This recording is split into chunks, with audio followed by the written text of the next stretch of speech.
સુરતના ડિંડોલી વિસ્તારમાં છેડતીની ઘટના સામે આવી છે। સ્કૂલ મીટિંગમાં મિત્ર બનેલા વાલીએ શિક્ષિકા પર બળાત્કાર કરવાની ઘટના સામે આવી। આરોપી શિક્ષિકાની મંજૂરી વગર જબરદસ્તી શારીરિક સંબંધો બાંધી શારીરિક શોષણ કરતો હતો। આરોપી શિક્ષિકાને ચપ્પુ બતાવી ધમકી આપતો હતો। જો તેણે શારીરિક સંબંધો બાંધવાનું બંધ કર્યું તો તેને તથા તેના 2 દીકરાને જાનથી મારી નાખશે। પીડિતાએ સુરતના ડિંડોલી પોલીસ મથકે ફરિયાદ નોંધાવી। પોલીસે ફરિયાદના આધારે વિજય આગળે સામે બળાત્કાર, છેતરપિંડી તથા જાનથી મારી નાખવાની ધમકી આપવા સહિતની કલમો હેઠળ ગુનો દાખલ કરી તેની ધરપકડ કરી વધુ તપાસ હાથ ધરી છે।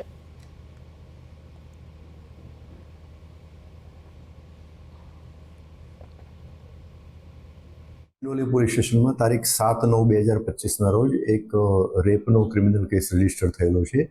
આ કેસની ટૂંક વિગત એવી છે કે આમાં જે ગુનાના જે ફરિયાદી જે છે એક શાળામાં શિક્ષિકા તરીકે નોકરી કરતા હતા અને આ કામના જે આરોપી જે છે એનું પૂરું નામ છે વિજય અર્જુન આગળે।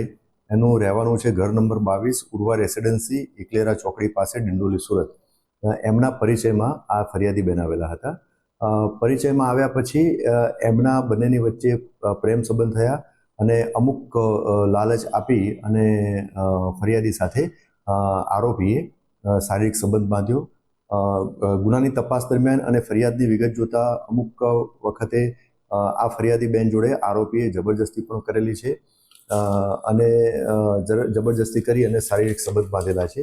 તે સિવાય ફરિયાદી પાસે એમને મકાન લઈ આપ્યું છું એમ કરી અને ઓનલાઈન 5 લાખ રૂપિયા પણ ફરિયાદી પાસેથી આરોપી લીધેલા છે અને ત્યારબાદ આમને મારઝૂડ પણ ફરિયાદીને આરોપી કરતો હતો અને છેલ્લે આમના જે ફરિયાદીના જે દીકરાઓ જે છે એમને ચપ્પુ બતાવી અને જાનથી મારી નાખવાની ધમકી પણ આપેલી છે અને આ ફરિયાદી અને આરોપીના જે અંગત સમયના વિડીયો જે છે એ એમને એમના વોટ્સઅપ સ્ટેટસમાં મૂકી અને વાયરલ પણ કરેલા છે। તો જે અનુસંધાને જ આ ફરિયાદી બેને આવી અને ફરિયાદ જાહેર કરેલી હતી અને જે અનુસંધાને